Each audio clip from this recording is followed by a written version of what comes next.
Hello everyone. In this video on database management system, we will see what is data, what is a database, what is DBMS, characteristics of DBMS such as that is real world entity, relation based tables, isolation of data and application, less redundancy, consistency, query languages, ACID properties, ACID properties, multi-user and concurrency, multiple views and security about this DBMS, different kinds of DBMS users, that is end user and administrator, designer, etc.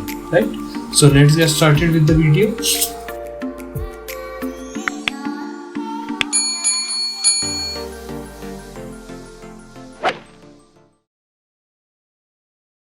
Data is a collection of facts and figures that can be processed to produce information. Right, so the raw form, if you are looking at the raw form of information, then that is data, and if you are looking at the processed form of data, that is the information. Right, so first we collect the data and then we transform it into information. Right, first you collect the data, then you transform it into processed form known as information. Database is a collection of related data. Right, with an example I will make it clear. Database is, first you need to understand, it is a collection of related data. Now what kind of related data? For example, if we have facts about students like marks, name, age, then we can say that these are the related data to students. Right, these marks and this name and this age, etc., all these are related to the students. Then we can have a database of all the students present in a particular class. We then can perform operations on the student data to find information like average marks, topper of a particular class, or toppers in a particular subject, etc. Right? So this information of student is a data, and the processed form, which is average marks and topper of a particular class, these are all information, right, which you have obtained after doing some operations on the data. Now what is a DBMS or database management system? It is a software. A DBMS stores data in such a way that it becomes easier to retrieve, manipulate, and produce information. It is a software used to manage the database. Right? We studied database, collection of related data. Now the software which manages this related data is nothing but the database management system. The name itself is saying that database management system. It is a software used to manage the database. It can insert, update, delete, retrieve information out of the database. Right, so it has all these capabilities, that it can insert the information in the database, it can update the database, it can also delete the database, it can retrieve the information out of database. All these operations are part of the DBMS software. Right, moving on, characteristics of DBMS, that is database management system software. Modern DBMS has following characteristic, that is, it contains real world entities to design its architecture. It uses behavior and attributes also. For example, a school database has student as an entity. Now here in this database, what are we calling the entity? The student is an entity, right?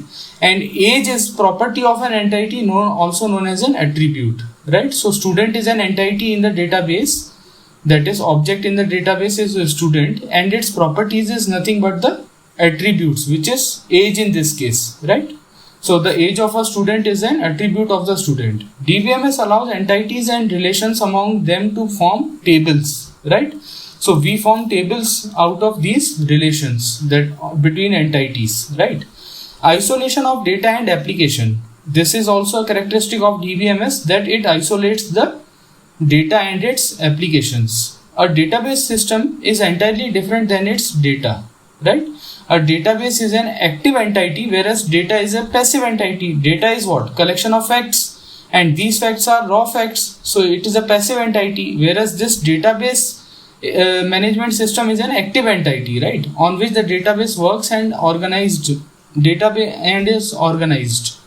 Right, DBMS also stores metadata. What is metadata? The data about data is also called metadata. That is the data which you have, raw facts which you have. Some facts about these facts itself are called metadata. Right, to ease its own process. Right, so for example, if you have information about students and their marks and age, etc., Then the collection of information about these students, some additional facts about these students is nothing but the metadata, right? Now another characteristic of DBMS is less redundancy. DBMS follows the rules of normalization, which splits a relation when any of its attributes is having redundancy in its values. That is, when do we apply normalization? To reduce the redundancy, what do? We divide the relation or table. This table or relation is the same thing, right? The relation is also called a table. In RDBMS, we will study it. In relational database management system, relation is also known as a table, right? So in a table, when you have data entries, then what happens is there is redundancy, right? So we split these tables into multiple tables, each having its own function, right? So this reduces the redundancy in the database tables. Normalization is the mathematically rich and scientific process that reduces data redundancy. So what does the normalization do? What is its function? Its function is to reduce the data redundancy.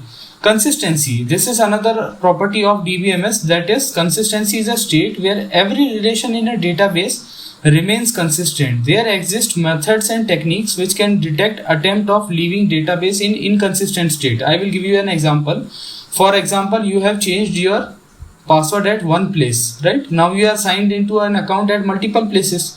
So if you have changed your password in one place but you can log in with the old password in another place, then that is an inconsistent state. Why? Because the change at one place should be reflected at each and every place where the change was supposed to happen, right? Where the account was having that information, right? So if there is an inconsistent state, then that is a bad thing. So we have to make it consistent. And what do we do to make it consistent? We use a DBMS. A DBMS can provide greater consistency as compared to earlier forms of data storing applications like file processing systems. That file record system which we have used to have earlier, that was very inconsistent in nature. And to avoid that, we got into the DBMS software, right? So query language, this is another property or attribute of an, you can say, characteristic of an DBMS, that it uses query languages. What is a query language? A DBMS is equipped with query language which makes it more efficient to retrieve and manipulate data, right? What does the query language do? It queries, it performs queries, that is, it asks questions from the DBMS, right? A user can apply as many and as different filtering options as required by the system to retrieve a set of data. If you want some information out of the DBMS, what will you do? You will make a query to the DBMS that I want select this table, then this column, and this particular data point, I want that information, right? So you will query that information from the DBMS software, right? So moving on, ACID properties. These are some of the most important properties of DBMS, that is atomicity, consistency, isolation, and durability. So what does the atomicity tell us? I will give you a brief explanation of all these properties. Atomicity tells us that when one operation is performed, then that operation is contained in itself, right? You don't go performing that operation at multiple points, right? Atomicity means that in its smallest form, it cannot be divided further. Atom means what? Atom means that something which cannot be divided further. Atomicity basically means that you cannot further divide the operation, right? So in a database management system, the smallest operation cannot be further divided. Consistency, we already studied right now that database should be in a consistent state. Isolation is when you do a change at one place, that change should remain in that module only, right? It shouldn't be the case that a change when performed, it affects other modules, right? There is a difference between consistency and isolation. Observe carefully that when one module is present at 10 places, then you do a change at one place, then it should reflect in other 10 places also. But in isolation, if two modules are 100% different than each other, right? So if this module is having some change, then the other module shouldn't be affected by it. That's the property of isolation. Durability. Durability basically means that when we perform a change, then change and we commit the operation. Commit means that we make the operation permanent, then it shouldn't change after that, right? Durability is for commit operation, that after you commit the change in a DBMS, then it shouldn't change it, right? normally shortened as ACID properties. These concepts are applied to transactions. Basically what you do is, transactions means that one-way transaction is there. When you do a transaction, you commit those operations, and these operations are having these following properties: atomicity, consistency, isolation, and durability. We will study about this in detail in the coming slides, right? These concepts are applied to transactions which manipulate data in a database. ACID properties help database stay healthy in multi-transactional environments. That is, when multiple transactions are taking place in a DBMS, then we can use these ACID properties to stay consistent, right? Environments, and in case of failure also, these properties help us to not lose the data, right? Loss of data is avoided using these ACID properties. Now, what is multi-user and concurrent access? DBMS supports multi-users environment and allows them to access and manipulate data in a parallel, right? Though there are concurrency means using the database multi-user environment, what is happening is multiple users are using the database at the same time. Now you have to make sure that the loss of data doesn't take place during this multiple users using the database concurrently, right? Though there are restrictions on transactions when users attempt to handle the same data item, but users are always unaware of them. Users don't know that what is going on inside the DBMS software, but the DBMS software has to maintain some kind of sequential nature, right? Because if two users are making a change in parallel, then which one will the database accept? That is the problem, right? So that is solved by using this multiple and concurrent access solution provided in the DBMS software. Now, what is multiple view? Multiple view means that I will give you an example of this. For example, an employee is working in a company, right? Now he works in the revenue department, so he doesn't need to know the management details. So each database user is having some particular view of the database, right? Manager can view much more data than a normal junior employee can view, right? DBMS offers multiple views for different users. A user who is in the sales department doesn't need to know what is going on in the HR department. So that user is only able to access the data present in the sales department, whereas the HR department is only able to access that data in the HR department. Every user is having a different view of the database, right? So that is the concept of multiple views. Now moving on to security. Features like multiple views provide security to some extent, where users are not able to change the data present in other persons or other departments data. They cannot change simply, right? Because they are not able to access that data, so they are not able to change that data, right? So that provides you with the multiple views, provides you with the security, right? And other ACID properties and concurrent access also provide you with security. How? Because the data is not lost, right? In case of failure or any kind of bad situation, the data is not lost.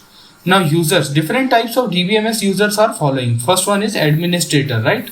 So DBMS administrator is one who is responsible for administering the database. They are responsible for looking after its usage, that how the DBMS is getting used by people and by whom it should be used, right? They give the access to the DBMS to the various user.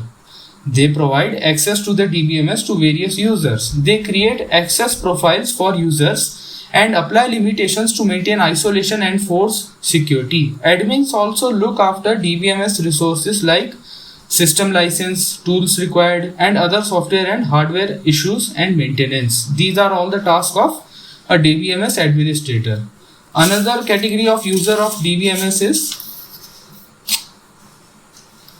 designers, right? Designers are the group of people who actually work on the designing part of the database. They keep a close watch on what data should be kept and in what format, right? Initially you have the designer who will design the DBMS software, right? So they will keep in mind what data to keep and how the software will behave. They identify and design the whole set of entities, relations, tables, constraints, right? And views. So third type of user is end user. End user is the one DBMS is made. The end user will use that database management system software to actually reap the benefits of having a DBMS, right? They will benefit from the DBMS. They will be the customer of that DBMS software. So end user is nothing but those users who are the customers who are using that database, right? Now coming to this diagram, it shows us the various types of users. For example, this administrator is there, designer is there, end user is there, DBMS users are there. Right? So if you found this content useful, then please subscribe to my channel. And thank you for watching everyone. I will see you in the next video. Take care guys.